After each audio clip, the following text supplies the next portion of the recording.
Hello दोस्तों, फिर से हाजिर है आपका भाई क्लास 12 फिजिक्स की एक और महत्वपूर्ण वीडियो लेकर। आज की इस वीडियो में हम क्लास 12 फिजिक्स के सभी महत्वपूर्ण टॉपिकों को लेकर हाजिर हैं जो यूपी बोर्ड 2024 के लिए बहुत ही महत्वपूर्ण हैं। साथ में हम बताएंगे इन टॉपिकों से कितने अंक के प्रश्न पूछे जाएंगे आपके पेपर में, वो भी हम बताने वाले हैं आज की वीडियो में। तो वीडियो को पूरा जरूर देखिएगा।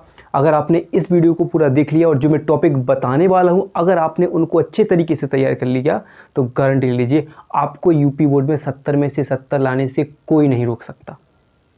70 अंक होंगे, 70 में 70 अंक आएंगे अगर आपने इन टॉपिकों को तैयार कर लिया।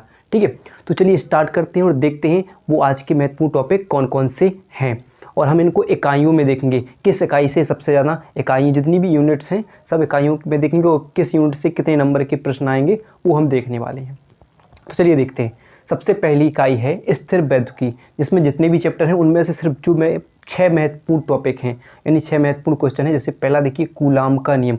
कूलाम का नियम देखिए, एक तो बात चलो ठीक है, अगर एक कूलाम का नियम पूछ लिया जाएगा तो वेरी इंपॉर्टेंट है, कूलाम का नियम इंपॉर्टेंट है। अगर कूलाम का नियम नहीं भी पूछा गया तो गारंटी लीजिए इससे एक न्यूमेरिकल यानी एक आंकिक प्रश्न जरूर बनेगा आपके पेपर में 2 या 3 अंक का, तो इसको जरूर तैयार कर लीजिएगा। कूलाम के नियम को आपको अच्छे तरीके से तैयार करना है। फिर देखिए अगला प्रश्न टॉपिक होगा आपका स्थिर यानी वैद्युत क्षेत्र की तीव्रता और द्विध्रुव के कारण।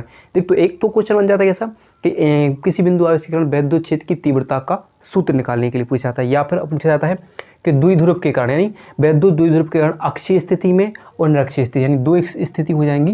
एक तो हो जाएगी अक्षीय स्थिति और एक हो जाएगी निरक्षीय स्थिति। दो स्थितियां होती हैं किसके लिए, वैद्युत क्षेत्र की तीव्रता की गणना करने के लिए। और लेकिन सबसे इंपॉर्टेंट कौन सी होगी, अक्षीय स्थिति। 3 अंक के प्रश्न यानी 3 अंक या 5 अंक के यानी लॉन्ग में पूछ ली जाएंगी, तो इसको ध्यान रखना। यानी इस इकाई से जो टोटल 8 अंक बनने हैं। कितने, जो इकाई है स्थिर वैद्युति, इसके अंतर्गत जितने भी चैप्टर आते हैं उन सब में से केवल 8 अंक का आपके पेपर में पूछा जाएगा। फिक्स होता है 8 अंक का पूछा जाएगा। तो कोई भी हो सकते हैं इनमें से प्रश्न, जिनमें से 8 अंक के विकल्प भी बन सकते हो, नहीं 1-2 विकल्प बन जाएंगे, टोटल 8 अंक बनाने हैं उनके लिए। ठीक है, दूसरा देखिए गॉस का नियम और उसके अनुप्रयोग। गॉस का नियम ये तो बहुत इंपॉर्टेंट होगा आपके पेपर में, दूसरा पे अति लघु में पूछ लिया जाएगा गॉस का नियम क्या होगा, या फिर पूछा जाएगा 3 अंक का पूछ लिया जाएगा गॉस के नियम का निर्धारण करने के लिए पूछा जाएगा। या फिर देखिए उसके अनुप्रयोग में सबसे ज़्यादा अनुप्रयोग 2, एक तो अनंत लंबाई की समतल चादर प्लेट के निकट वैद्युत क्षेत्र की तीव्रता, एक लंबाई का चालक तार यानी एक इसी लंबाई की चालक तार, अनंत लंबाई के चालक तार पर लगने वाले वैद्युत क्षेत्र की तीव्रता का सूत्र हो जाता है गोलीय चालक की तार, जिसके कारण निकालना होता है। ठीक है, एक बेलनाकार चालक हो जाता है और इस पर एक तार रखा होता है, उसके कारण अपन वैद्युत क्षेत्र की तीव्रता की गणना करनी होती है। तो 2 अनुप्रयोग सबसे ज़्यादा, और या आया आवेशित गोलीय कोष के कारण वैद्युत क्षेत्र की तीव्रता, वो इंपॉर्टेंट टॉपिक हो जाते हैं। तो तीनों अनुप्रयोग इसके पढ़ लेना आप। तीनों अनुप्रयोग बहुत ही महत्वपूर्ण है, जिसमें सबसे ज़्यादा चादर वाला, ठीक है, और गोलीय आवेशित कारण गोलीय कोष के कारण वैद्युत क्षेत्र की तीव्रता, ये 2 अनुप्रयोग बहुत इंपॉर्टेंट होंगे, तो उनको तैयार कर लेना। ठीक है, तो अनुप्रयोग भी बहुत इंपॉर्टेंट होंगे जिसमें आपके लॉन्ग में पूछ लिए जाएंगे तो हो जाएगा। फिर देखिए वैद्युत विभव। एक तो वैद्युत विभव हो जाएगा कैसा आपका, सिंपल निकालने के लिए कि एक तो वैद्युत विभव के बिंदु आवेश के कारण वैद्युत विभव भी पूछा जा सकता है, या वैद्युत विभव की परिभाषा हो सकती है, वैद्युत विभव का मात्रक हो सकता है, वैद्युत विभव की विमा हो सकती है, और नहीं तो बिंदु आवेश के कारण यानी द्विध्रुव के कारण, वैद्युत द्विध्रुव के कारण क्या हो जाएगा, अक्षीय और निरक्षीय स्थिति में वैद्युत विभव। तो अक्षीय स्थिति में निकाल लेना, और निरक्षीय स्थिति में क्या हो जाता है, वैद्युत विभव क्या होता है, 0 होता है, ये ध्यान रखना। लेकिन अगर बात हो जाए कि इनसे क्वेश्चन न्यूमेरिकल भी बनेंगे तो न्यूमेरिकल को भी तैयार करना है। जितने भी मैं क्वेश्चन बता रहा हूँ इनसे जितने भी सूत्र निकालोगे उनसे न्यूमेरिकल भी बनेंगे, तो 1-2 न्यूमेरिकल भी लगा लेना प्रत्येक सूत्र से। ठीक है, तो गारंटी है अगर आपने अच्छे से तैयार किया ईमानदारी से तो कोई नहीं रोक सकता आपको 70 में 70 लाने से। गारंटी लीजिए 1-2 नंबर यहाँ वहाँ हो जाए बस, लेकिन आएंगे, बहुत बेहतर नंबर आएंगे अगर आपने इन टॉपिकों को तैयार किया तो। फिर अगला प्रश्न देखो जो गारंटी से बनना ही बनना है इनमें से, समांतर प्लेट संधारित्र यानी धारिता वाले चैप्टर से। तो समांतर प्लेट संधारित्र की धारिता के लिए व्यंजक। अब देखिए 2 कंडीशन व्यंजक निकाला जाता है। जब एक तो हो जाता है इन प्लेटों के बीच एक परावैद्युत, समांतर प्लेट संधारित्र की 2 प्लेटें होती हैं और दोनों प्लेटों के बीच कोई परावैद्युत पदार्थ रखा हो, एक तो उसके लिए निकालना होता है, और दूसरा होता है एक केवल समांतर प्लेट संधारित्र की धारिता का व्यंजक। अगली साल भी पेपर में आया था, तो देखिए इस साल भी इन दोनों में से एक ना एक आपके पेपर में पूछा जा सकता है। फिर देखिए संधारित्रों का संयोजन, एक तो श्रेणी संयोजन, एक समांतर संयोजन, ये भी बहुत इंपॉर्टेंट है। और साथ ही देखिए संधारित्र का नाम सुना तो संधारित्र की परिभाषा भी आपको याद होनी चाहिए, संधारित्र होता क्या है। ठीक है, क्लियर है। तो 8 हो जाएंगे स्थिर वैद्युतिकी, यानी जो स्थिर वैद्युतिकी इकाई के जितने भी चैप्टर हैं उन सब में से हो जाएंगे। फिर देखिए आपकी इकाई 2 विद्युत धारा, वो विद्युत धारा से आपके टोटल 7 अंक का पूछा जाना है। कितने अंक का?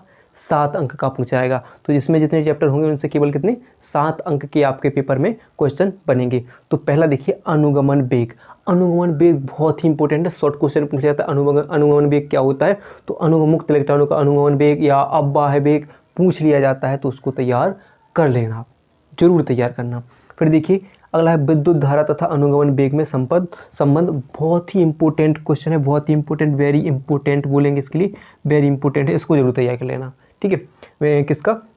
विद्युत धारा तथा अनुगमन वेग में संबंध के लिए। फिर देखिए ओम का नियम तथा सीमाएं, ये भी वेरी इंपॉर्टेंट। और साथ में देखिए, चलो ये तो है ही, ओम का नियम और इसकी सीमाएं आपको पूछना है, लेकिन पेपर में पूछा लिया जाएगा कि ओम के नियम की व्युत्पत्ति, यानी ओम के नियम का निर्धारण करना होता है किसके आधार पर? अनुगमन वेग के आधार पर ओम के नियम का निर्धारण। बहुत ही इंपॉर्टेंट क्वेश्चन है यूपी बोर्ड 2024 के लिए, तो इसको तैयार करना। और फिर किरचॉफ के नियम, आप इनको तो अगर आप वेरी वेरी वेरी इंपॉर्टेंट कहोगे तो कम है, क्योंकि ये जरूर आएंगे आपके पेपर पे। किरचॉफ के नियम, दोनों नियम पढ़ना है आपके लिए। फिर देखिए व्हीटस्टोन सेतु, इसको भी आप वेरी इंपॉर्टेंट कह सकते हो। व्हीटस्टोन सेतु बहुत ही इंपॉर्टेंट क्वेश्चन है, व्हीटस्टोन सेतु, इसको तैयार कर लेना। बस इतने टॉपिक इस इकाई से कर लेना, बहुत इंपॉर्टेंट हो जाएंगे। इनमें 7 अंक के पूछा जाना है केवल, तो 7 अंक आपके इनमें से इन टॉपिकों से बन सकते हैं। फिर देखिए इकाई 3 विद्युत धारा का चुंबकीय प्रभाव, और कितने अंक का पूछा जाएगा इससे? 8 अंक का आपके पेपर में बनेगा। कितने अंक? 8 अंक। तो 8 अंक में कौन कौन से हो सकते हैं? पहला देखिए बायो-सैवर्ट का नियम। बायो-सैवर्ट का नियम क्या है वो ध्यान रखना। बायो-सैवर्ट का निर्धारण करना है, सूत्र का निर्धारण करना है इसलिए। फिर एम्पियर का नियम, यानी एम्पियर का परिपथीय नियम हो जाएगा। एम्पियर के नियम के अनुप्रयोग और उसके सूत्र का भी निर्धारण करना है, वो भी सूत्र का निर्धारण करना किसके? एम्पियर के नियम का। और 2 समांतर धारावाही तारों के बीच लगने वाले बल का व्यंजक। इंपॉर्टेंट, वेरी इंपॉर्टेंट क्वेश्चन हो जाएगा। 2 समांतर धारावाही तारों के बीच लगने वाले बल का व्यंजक। भाई लाइक जरूर कीजिएगा, एक लाइक कर दीजिएगा भाई को। फिर देखिए एक समान चुंबकीय यानी चुंबक में धारावाही चालक पर लगने वाला, एक समान चुंबकीय क्षेत्र में धारावाही चालक पर लगने वाले बल का व्यंजक हो जाएगा। दूसरा होगा, इनको जरूर करना, छोटे छोटे इसको क्वेश्चन बन जाते हैं तेलुगु में। प्रतिचुंबकीय पदार्थ क्या होते हैं, अनुचुंबकीय पदार्थ क्या होते हैं, लोभ चुंबकीय पदार्थ क्या होते हैं, ये जरूर पेपर में आते हैं, इनको भी तैयार करना है आपके लिए। ठीक है, फिर देखिए इकाई 4 है। इकाई 4 में केवल कितने 3 प्रश्न रखे हैं। एक तो फैराडे के नियम, वेरी इंपॉर्टेंट। फैराडे के नियम कितने अंक का पूछा जाना है? इससे भी 8 अंक के बनेंगे। इसी LCR परिपथ, अब LCR में LC परिषद, LCR परिपथ, और साथ में एक और क्वेश्चन बन जाता है, इससे अनुनाद बन जाता है, तो इसको भी तैयार कर लीजिएगा, अनुनाद को भी तैयार कर लीजिएगा। और ट्रांसफार्मर उच्चई और अपचयी ट्रांसफार्मर, दोनों ट्रांसफार्मर इनको पढ़ना। उच्चय अपचयी में अंतर ऐसे आ जाता है पेपर में, तो उनको भी तैयार कर लीजिएगा। ठीक है, तो ट्रांसफार्मर आपको तैयार करना है, इसका संरचना, सिद्धांत, कार्यविधि सब आप इम्पोर्टेंट है, इसको तैयार कर लेना है।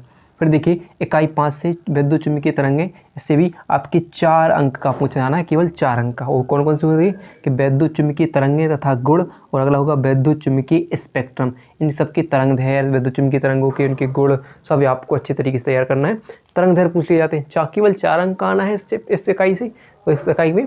तो विद्युत चुम्बकीय स्पेक्ट्रम याद कर लेना। ठीक है, अब देखिए ये तो हो गया भाग 1, आपकी बुक 1 है, ये तो हो गया भाग 1।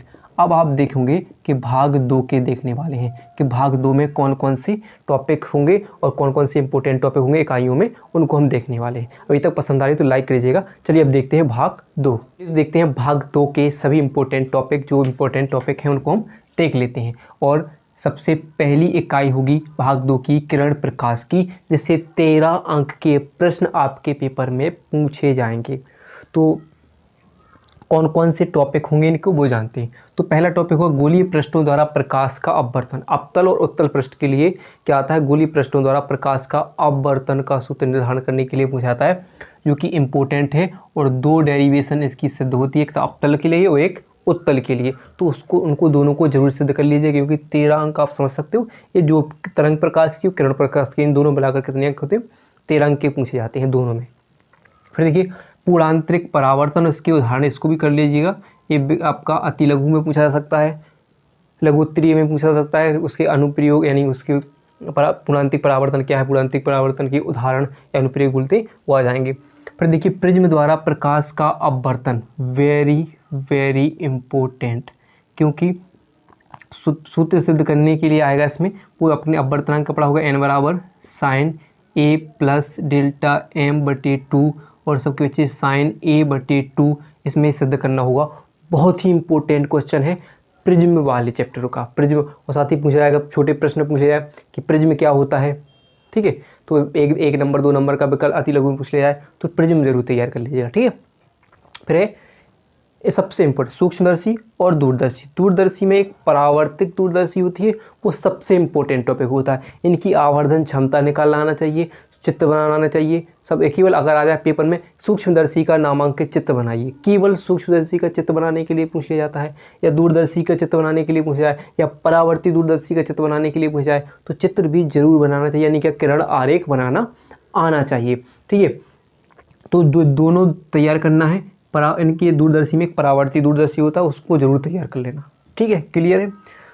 फिर देखिए हाइगेंस के द्वितीयक तरंगाओं का सिद्धांत, या तो आपसे पूछा है कि हाइगेंस के द्वितीयक तरंगाओं का सिद्धांत क्या है, और साथ में पूछा जाए कि उसके आधार पर प्रकाश के परावर्तन और अपवर्तन की व्याख्या, और ये बहुत ही इंपॉर्टेंट होगा, इसको भी तैयार करना है आपको। किसके आधार पर, हाइगेंस के द्वितीयक तरंगाओं के सिद्धांत के आधार पर प्रकाश की परावर्तन और अपवर्तन की व्याख्या करना होगा।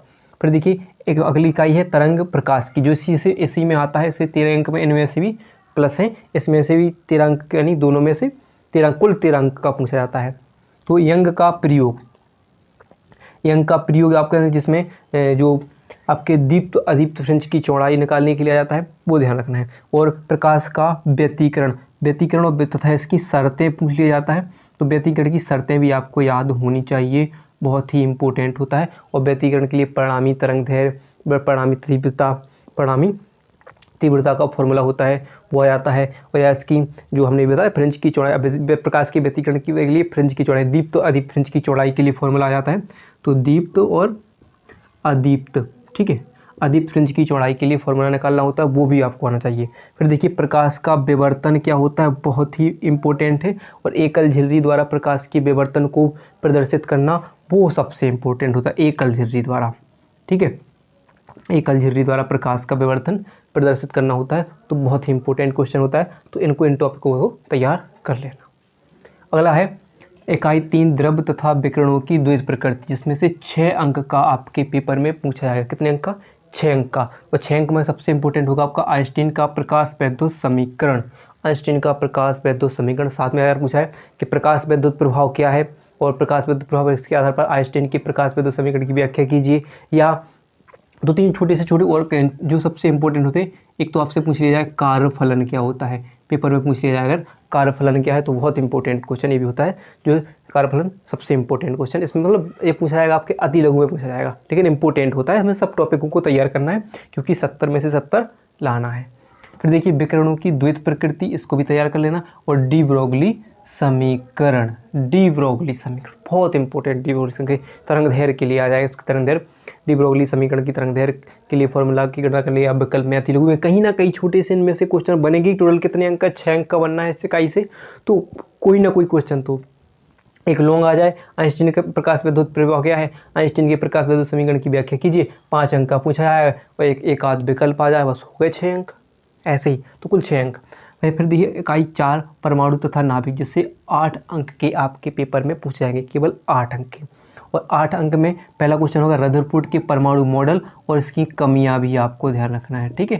रदरफोर्ड का परमाणु मॉडल, उसकी कमियां, और फिर उसके बाद बोर मॉडल, जिन्होंने जो रदरफोर्ड की परमाणु मॉडल की कमियों को दूर करने का काम किसने किया, बोर ने। तो बोर मॉडल को भी आपको तैयार करना है। फिर देखिए समस्थानिक, संभारक और सम न्यूट्रॉनिक, इम्पोर्टेंट। एक ना एक क्वेश्चन समस्थानिक, संभारक और सम न्यूट्रॉनिक से जरूर बनेगा, तो इनको तैयार कर लीजिएगा। फिर देखिए नाभिकीय विखंडन और नाभिकीय संलयन, बहुत इंपॉर्टेंट ये भी होंगे। तो नाभिकीय विखंडन सबसे इंपॉर्टेंट होगा, इसके समीकरण भी याद करना है आपके लिए, ठीक है।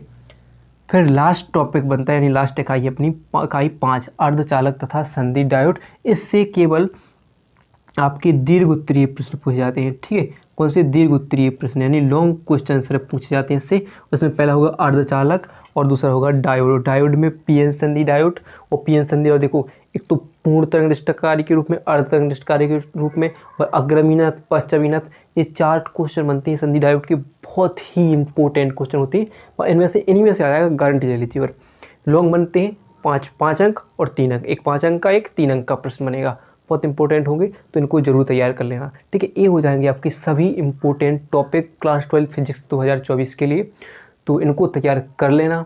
ठीक है, अगर वीडियो पसंद आई हो तो वीडियो को लाइक और चैनल को सब्सक्राइब करना, भाई को सपोर्ट जरूर कीजिएगा।